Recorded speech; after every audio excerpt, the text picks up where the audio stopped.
Hi, this is Joseph Ralston with FTH 212 from week 5 of SDI, Pistol Certification Striker Fire course.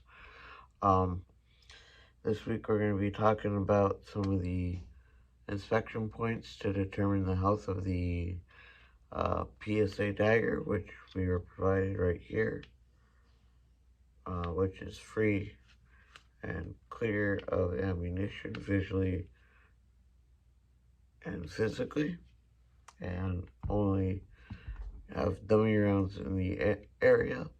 So let's get into the video. So the first area that I would do to check the health would be like just a regular functions check with dummy rounds, just to see how the cycle of operations, if it's the whole firearm system is working correctly. So hold the trigger back, loading and feeding, looks good. Check to see that the load indicator is there. Let that go forward, reset, and pull the trigger, and ejection again, and again, and then this checks that the slide lock is working and the magazine is in place. You're able to check that it actually releases the magazine and that all the parts are working together as they should. Now, we're going to take this apart, and I'll be right back to show more spots.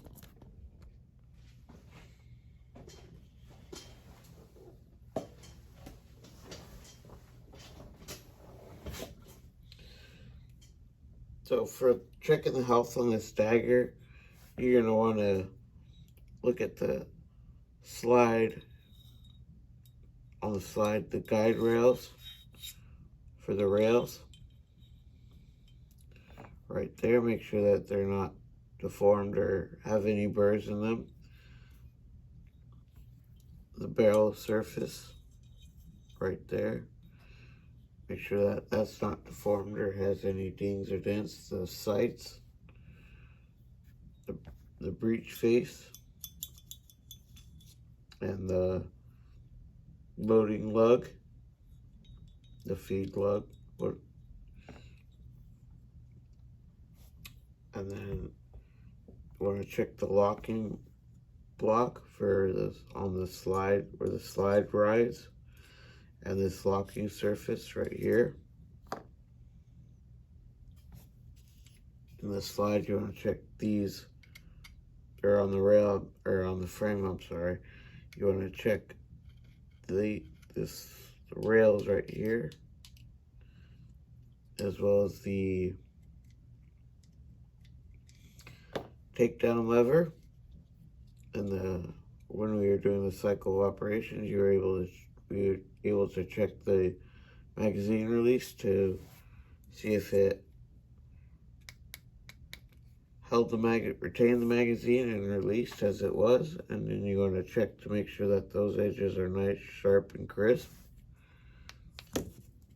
You want to check the holes for the roll pins to make sure that they're smooth and free of debris.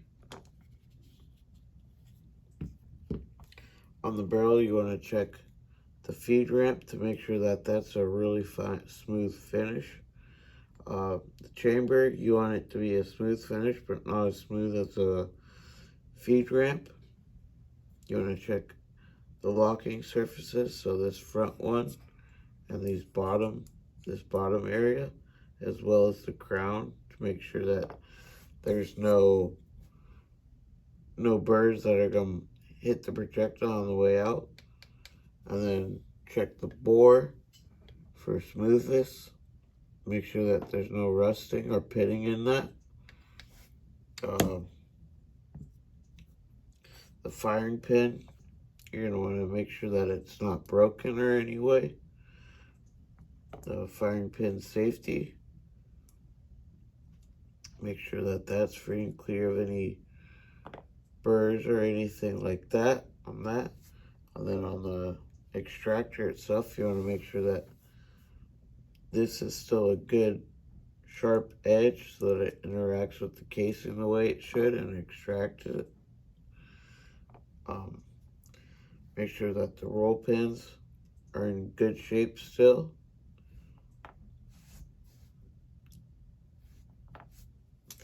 The guide rod you want to make sure isn't bent or deformed in any way. And this area where it meets with the barrel, make sure that there's no deformations or burrs on that as well. On the trigger housing and the trigger and trigger bar, you want to make sure that this trigger rotates smoothly around its pivot point. You want to come here and check the disconnector and the back side of the trigger bar for any signs of extraneous wear or like a garage trigger job deal going on there. On the crucible, you want to check that this sear area is at the right angle and everything. And then going back to the firing pin, you want to double check this area where it engages to make sure that that's still good. And then when we get to putting this back together, we'll be checking the sear engagement using a half plate instead of the regular full plate. This orange one is for subcompact and compact models, while the Glock has another red one for their slimline Glocks. But we'll be using this orange one, and I'll show you how to do that when we get back. Okay, now that this is put back together, we can take a look and see how this half plate allows you to look at the sear engagement. So if you look down there, you can see that see the sear surface. Kind of hard to tell on the camera, but what Glock is looking for is about 80% sear engagement on that. So yeah, and then you can watch as you pull the trigger.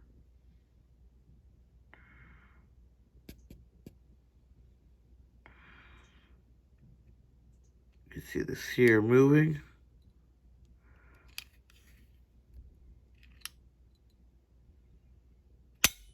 And letting go.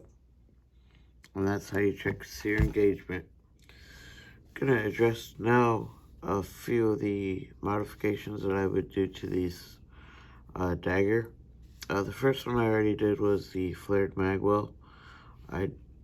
From Harrington Arms for the PSA dagger. Why I chose that was because it helps with it just makes reloading easier in like a competition or a stressful situation by giving you a little bit more surface area to funnel that magazine into. The next one, it would be stippling the grip on this. Not to say that this is terrible grip, but I'd like something a little bit more aggressive for a better control of the firearm. It would probably take an hour or two to do that, I imagine. And from what I was looking at around here, my area, charging somewhere between $140 to $200 would be in line with in the current marketplace around me. So those are a few modifications that I would do to the dagger itself. I've looked into doing the compensator from Harrington Arms, such as like on the Glock 19 that I did.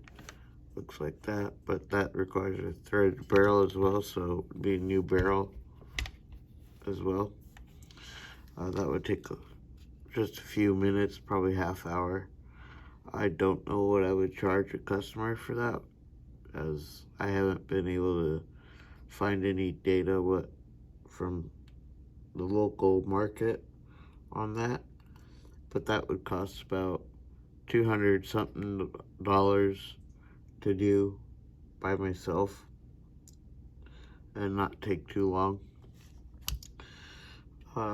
The reason I would choose that is because it's helps with the managing the recoil and muzzle flip on the firearm itself.